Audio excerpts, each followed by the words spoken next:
Hello there, everybody. This is Lisa Schulteis with Your Event Marketplace, and I have the pleasure of speaking with Peter Schmidt today.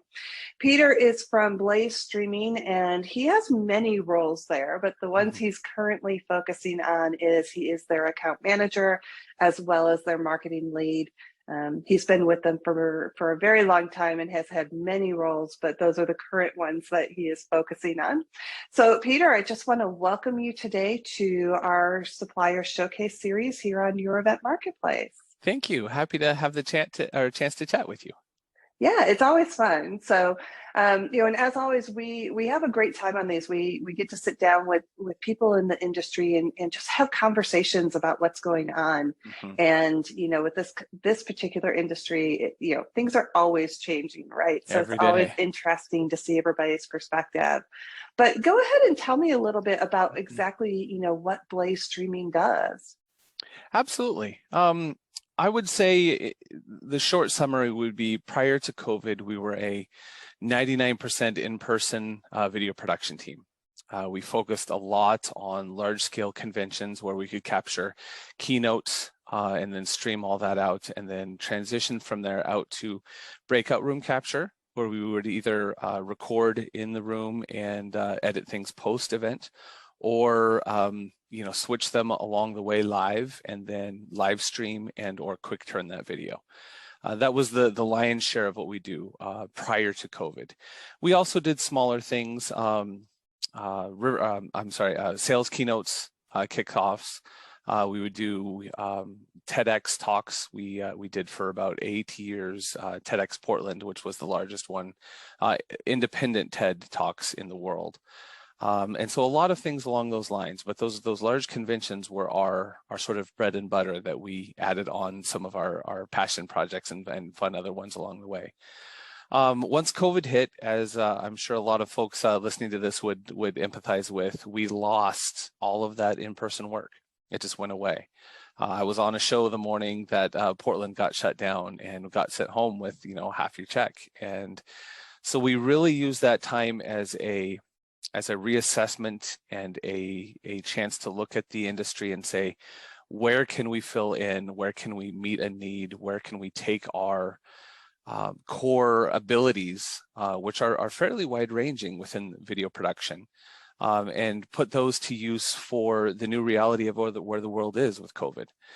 And over the next few months, we redesigned a lot of our workflows and really got to the point where we can support virtual and hybrid events extremely easily based on all of those skills that we have as an in-person production company. That may mean something as simple as recording a virtual interview and then adding animations, adding graphics, adding commercials, adding other things to it, and creating a fully featured presentation out of that interview.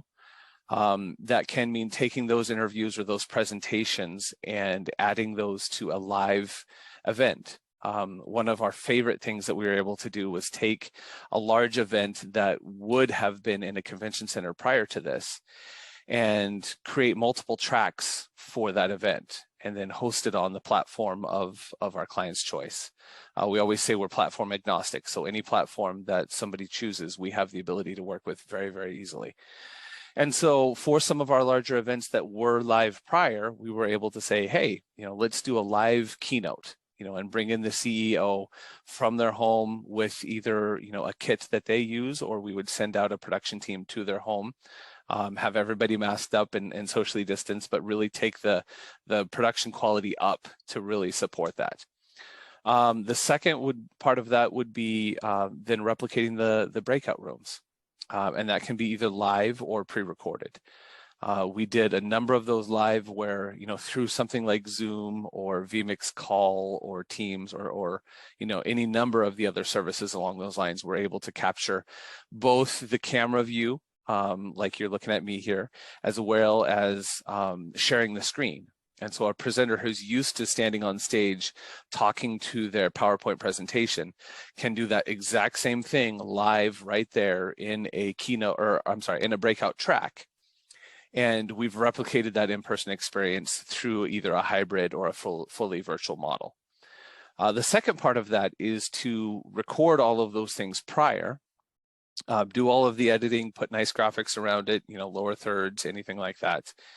And what we would often do is we would have 8 or 10 tracks we'd have an intro graphic, we would play back that video that's say a half an hour, 45 minutes long, and then bring in that presenter or presenters, again, via Zoom or whatever method that they were most comfortable with, for a question and answer time. And they're able to pull all of the questions from the viewers through that platform that they chose to work with via chats, via email, anything like that, and then really use that to interact with their attendees by answering those questions live at the end of their presentation. So those are the big things that we've done.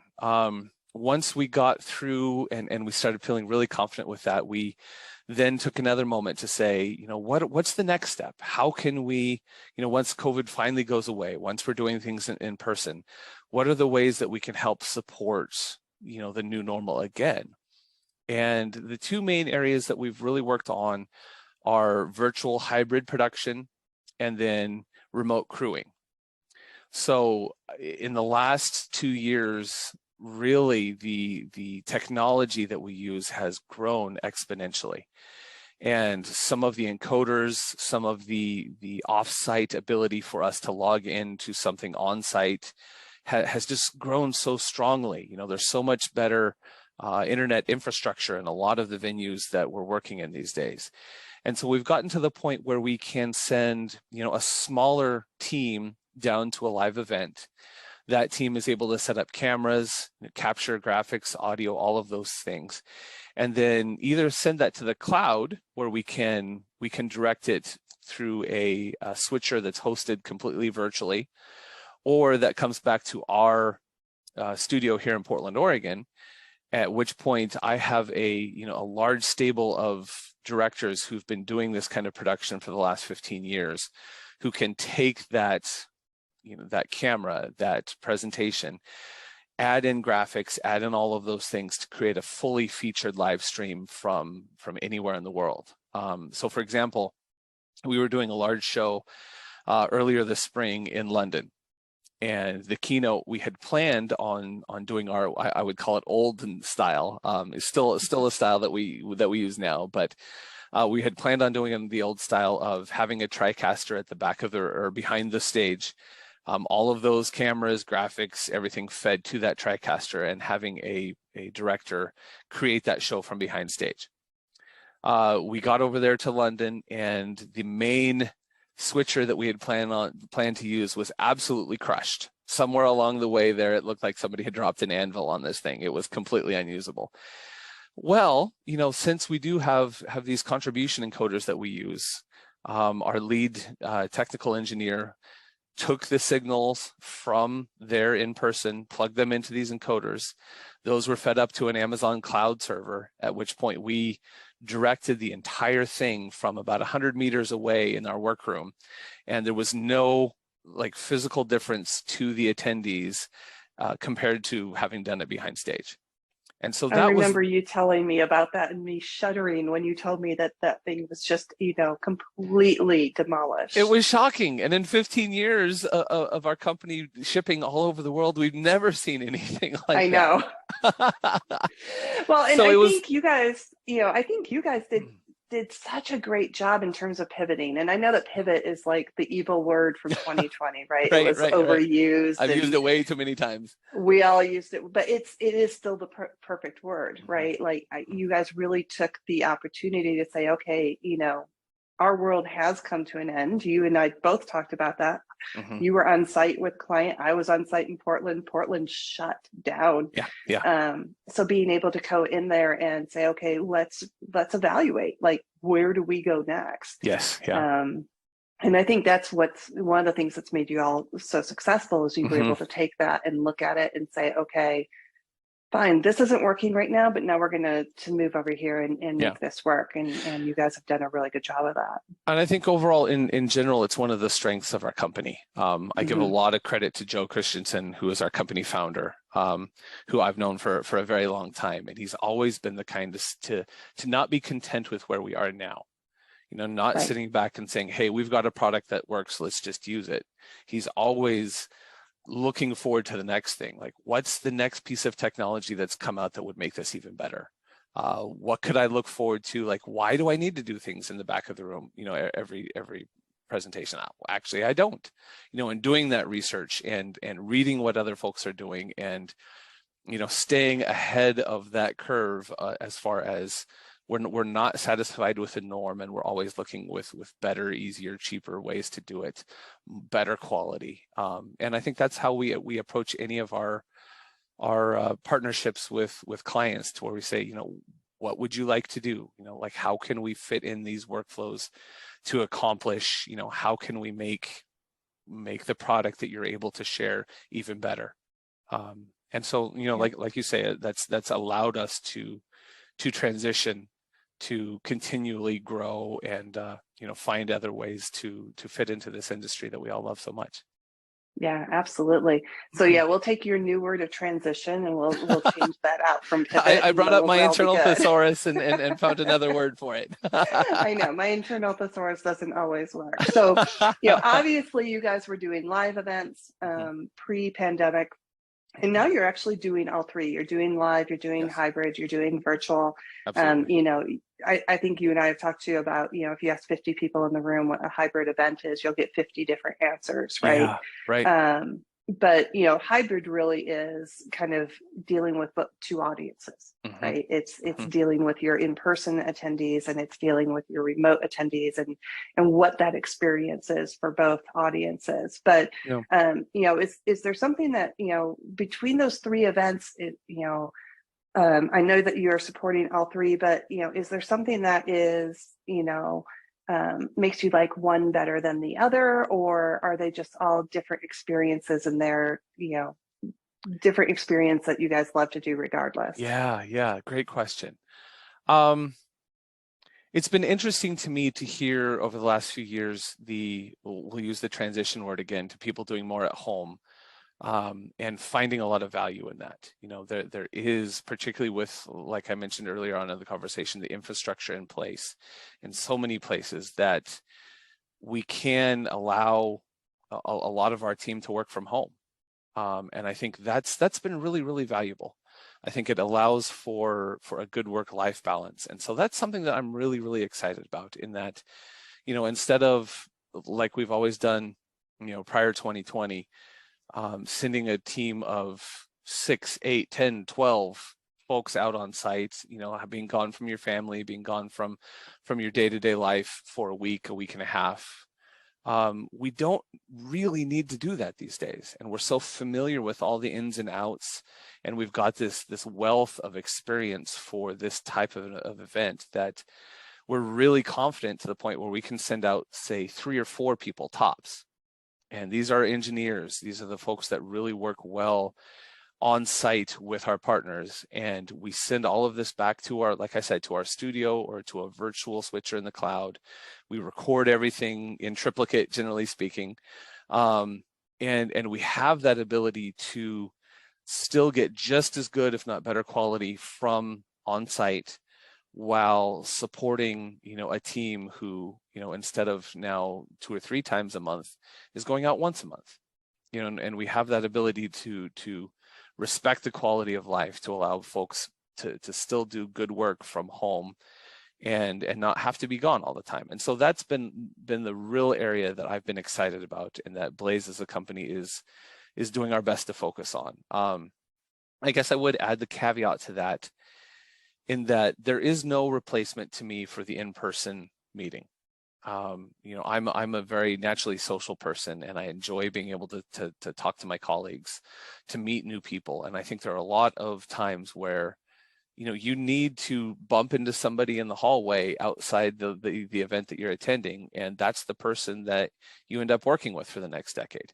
Those are the conversations that help both you and them move forward in their career, because you just happen to be at the same place at the same time, and you mentioned some random thing, and that turned into a great partnership. And so I definitely have a very, very big respect for that. So I don't think there's ever going to be a time where to me, the in-person goes away.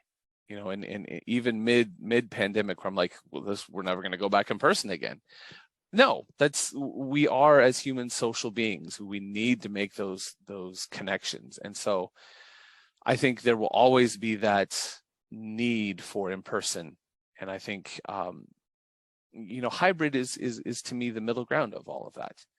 There is place for fully virtual. There are times when that is definitely the right answer to the question of how do we share our content. But to me, and the reason why I'm proud of how Blaze has approached this is that, like you said, we can do any of it. Do we need to send out a 10-person team to create an event? Okay. We have that capability. We've got a wealth of experience doing that. At the same point, we could accomplish the same thing from a different matter, or from a different tack, with doing everything virtually. So Yeah, being I able to agree. do all three is amazing to me. Yeah, I think, people always ask me, when are live events coming back, and two, what's the future of events, right? And I always say, yes, live events are absolutely coming back, because it is that socialness that we all need as human beings. And it is that, I make some of my best connections at live events. Absolutely. And it is in the hallways, right? It is walking the exhibit floor. And so we have to have that. But at the same time, I tell every single client that I have, you need to plan for hybrid, right? You need to plan for the fact that you now have a segment of this population that they want to attend remotely for many reasons, whether it's because they're introverts, because their company doesn't want to pay for them anymore to go and travel, or maybe they have little kids. And it's just easier for them to be able to stay at home and still be with their family, right? So we have to be able to provide that either way. I think one of the things that makes Blaze unique, and you've already touched on it, is the fact that you are able to sit there and evaluate a situation and maybe say, you know what, instead of sending 20 people, let's still give you this amazing event, and we only have to really physically have 4 people on site, right? I think as a AV production house and video production house, it's one of the things that has always been, if you look in the history, it's always been, okay, well, we have to have 30 people, 50 people on site, right? So I think that really makes you guys unique, that you're willing to look at that and say, okay, what do we really need, right? Who do we really need on site? Who do we need remotely? What's one other thing that just really makes, Blaze streaming different than your competition, that makes you stand out?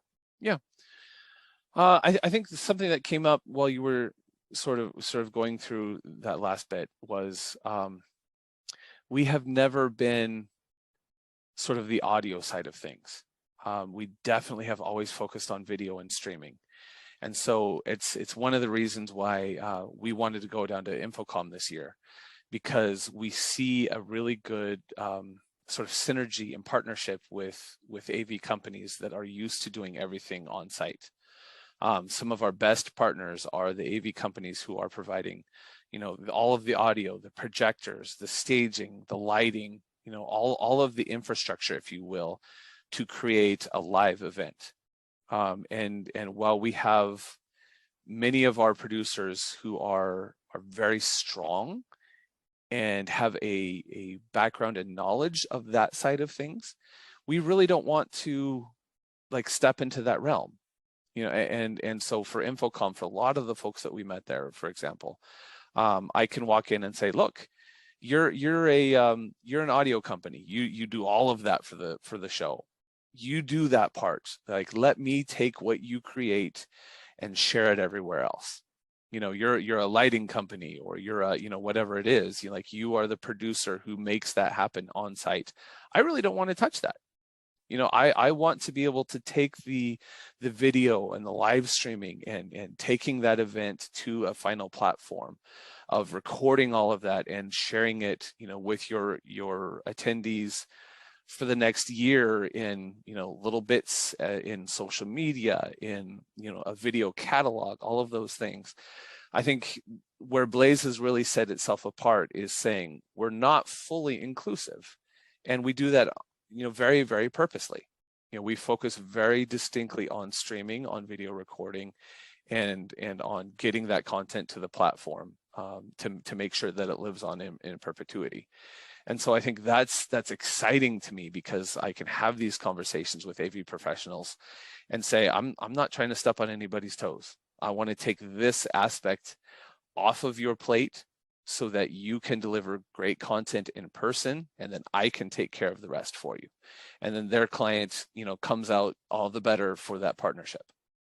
Yeah, and I think focusing on that niche has been really important for you all, Yeah. and it really is what has made you successful. Mm-hmm. Because it really allows you to just be really good at what you're good at, right? Right, exactly. And not try to do everything. So I think that's Exactly. a really, really good point.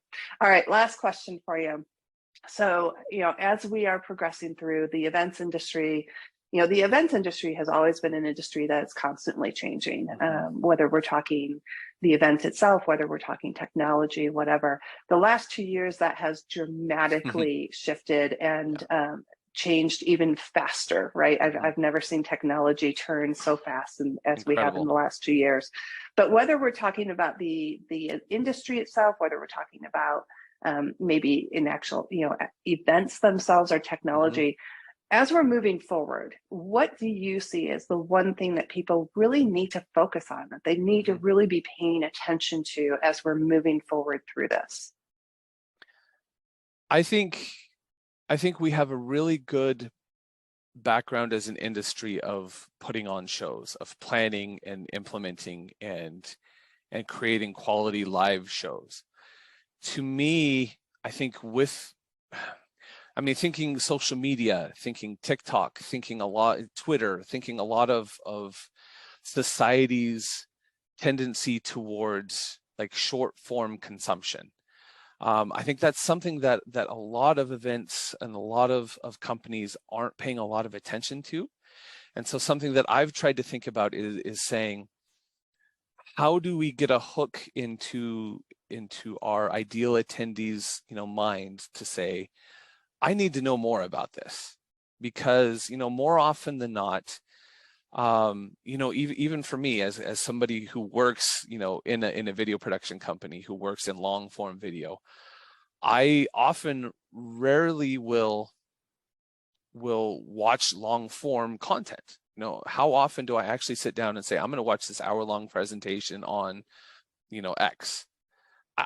I don't, which is odd to me. Like it's an odd sort of balance of, I believe in that form, and yet I don't consume it that much. And so a lot of what I've been thinking of, and a lot of what I think companies need to do is sort of twofold. Number one, planning prior to your event, how you're going to share this with your attendees, how you're going to get more attendees, and then how you're going to make sure that your content lives on just past or past just the live event. And so to me, that goes to, taking, let's say we do a breakout room where you've got, 4 sessions, and they're talking all about like really the meat of your industry, any given industry. Since, like I just admitted, I don't watch a lot of that, hour-long presentation if I'm not actually physically sitting in a room for something that I've paid to go to. How can I, as a company, as a presenter, make my content intriguing, interesting? Where's that soundbite? And so a lot of things that I've thought about is, I want to offer a 30-second blurb of the highlights of that, to where the presenter says, this is why you need to know it. It's going to change the world. And then this is how you do it. 30 seconds, done. I want to put that up on LinkedIn, on TikTok, on Twitter, on, all of these places. So, and then I want to have a little text blurb that does the same thing. And then from there, I want to go out and say, okay, here's a 5-minute version. This digs in a little bit deeper into it. And then the ideal being, I get that hook in there and somebody says, wow, that was amazing. And then maybe I then go and look at the 5-minute version and really dig into it and say, okay, well, that wasn't quite it. But now I'm here, and now I can go find another 5-minute version of that other talk that this expert in their field did. And that's fascinating. That really, hits to something that is applicable to me. And now I'm going to go buy or I'm going to go to the website to find where that hour-long version is, and I'm going to sit down and watch that. And that in my experience has been the way that I have really engaged with content, because I won't, like I say, go directly to that hour-long thing. It just doesn't happen for me, you know. And yet, as a producer, as someone supporting content creators, that content is so absolutely vital to get out to your attendees, to get out to the people who are interested in whatever it is you're doing. And so to me, it's that pre-event marketing to get your event out there, to have content that supports that. Getting into the live event, whether it's live in person, whether it's hybrid, whether it's fully virtual, but then really finding ways to utilize your content in ways that will really resonate with folks. And like I say, to sum it up in just sort of a short version, culture these days feels to me that we are consuming smaller and smaller, you know, bits of content. And yet when we are interested in something, and when we you know, chew on that one bit that we saw, we get an appetite for it and we want to know more, you know. And I think if you can create those really intriguing little bits, transition up to like, hey, that was interesting, I want to watch 5 minutes, and now I've got to go find out the hour because this is really changing my view or really teaching me more. I think that's the best way that we've seen recently to really take something live and turn it into something that's going to live on, as well as create, you know, viewers and attendees for next year's show. Yeah, I tell people all the time that we have to start including events as part of our digital marketing strategy. Yes. It has to. It has to be part of that customer journey where we're trying to get them to an end goal, and using our events as content not only on the event day, right, but throughout the year, is really how people are going to start, you know, building those relationships with their customers and their potential customers. And you're right, and using that content over and over and in smaller snippets leading up to a larger portion, you know, is really going to be important. And not a lot of people are looking at it that way, and they really need to be. They've got to start including that in their digital marketing. And what better way to create great content rather than, you know, sitting down at your computer and say, I need to write some great content. You've got it built in your event. You know, you've got a wide range of your experts in your industry, in your company, sharing this amazing content. You know, so rather than just sitting down and say, I need to write something, I need to make a video for it. No, we're doing it. Like, we've got a week or we've got 3 days or whatever it is of amazing content.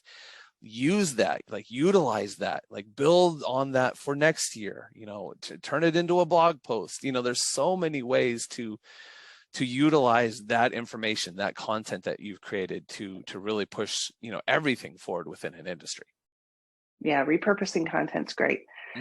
You know, as a speaker, I would much rather talk for an hour and then have somebody take my video and chop it up into bits and pieces, right? And be able to utilize it and have some of those nuggets that we're sharing, to just give people that intro and that taste, right? And really kind of get them hooked on, okay, now I need to look more into this. So I think you are absolutely right.